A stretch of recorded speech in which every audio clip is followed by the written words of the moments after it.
മകളെ നഴ്സിംഗ് പഠിപ്പിക്കാൻ അടുത്ത മാസം നാട്ടിൽ വരാനിരുന്ന ലൂക്കോസും 1.5 മാസം മുൻപ് ജോലിക്ക് പോയ സാജൻ ജോർജും ശൂരനാട് വടക്ക് സ്വദേശി ഷമീറിനെയുമാണ് കുവൈറ്റ് ദുരന്തത്തിൽ കൊല്ലത്തിന് നഷ്ടമായത്. മരിച്ച 3 പേരും ബന്ധുക്കൾക്ക് മാത്രമല്ല നാട്ടുകാർക്കും പ്രിയപ്പെട്ടവരാണ്. പുനലൂർ നരിക്കൽ വാഴവിള സ്വദേശിയായ സാജൻ ജോർജിന്റെ അമ്മ വത്സലയെ ഇന്ന് രാവിലെയാണ് മരണവിവരം അറിയിച്ചത്. പിതാവ് ജോർജ് ഇന്നലെ തന്നെ അറിഞ്ഞിരുന്നു. 29 വയസ്സ് മാത്രം പ്രായമുള്ള സാജൻ ജോർജ് 1.5 മാസം മുമ്പ് വിദേശത്തേക്ക് പോയി. എംടെക് ബിരുദധാരിയായ സാജൻ ഒട്ടേറെ സ്വപ്നങ്ങളുമായാണ് 1.5 മാസം മുമ്പ് വിമാനം കയറിയത്.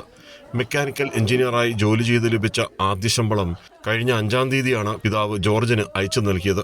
ഇക്കാര്യം ജോർജ് തന്നെ വേദനയോടെ സാക്ഷ്യപ്പെടുത്തി. Mount Zion engineering college assistant പ്രൊഫസറായിരിക്കുമ്പോഴാണ് അവിടെ പോകുന്നത്. അവിടെ പോയി 1.5 മാസമേ ആയുള്ളൂ. 1.5 മാസം ആയില്ല. 1 മാസം ശമ്പളം 5-ാം തീയതി കിട്ടി. അത് അയക്കുകയും ചെയ്തു. സഹോദരങ്ങൾക്കും സുഹൃത്തുക്കൾക്കുമൊപ്പം പ്രവാസം തെരഞ്ഞെടുത്ത ശൂരനാട് വടക്ക് വയ്യാങ്കര സ്വദേശി ഷമീറിന്റെ മരണവും തീരാ ദുഃഖമായി. 5 വർഷം മുമ്പ് ഷമീർ ഡ്രൈവറായി ABTC കമ്പനിയിൽ ജോലിക്ക് കയറി. 8 മാസമായി നാട്ടിൽ വന്ന് മടങ്ങിയിട്ട്.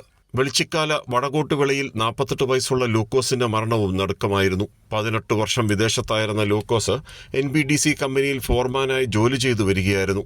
+2 എല്ലാ വിഷയത്തിലും A+ നേടിയ മൂത്ത മകൾ ലിഡിയയെ ബാംഗ്ലൂരിൽ നഴ്സിംഗ് കോളേജിൽ ചേർക്കാൻ വേണ്ടി ലൂക്കോസ് അടുത്ത മാസം നാട്ടിൽ വരാനും ഇരിക്കുകയായിരുന്നു.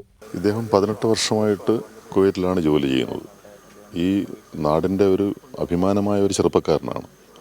കഴിഞ്ഞ 1 വർഷത്തിന് മുമ്പ് വന്നു പോയതാണ്. ക്യാമറമാൻ അയ്യപ്പദേവിനൊപ്പം രാജ്കുമാർ, കൈരളി ന്യൂസ്, കൊല്ലം.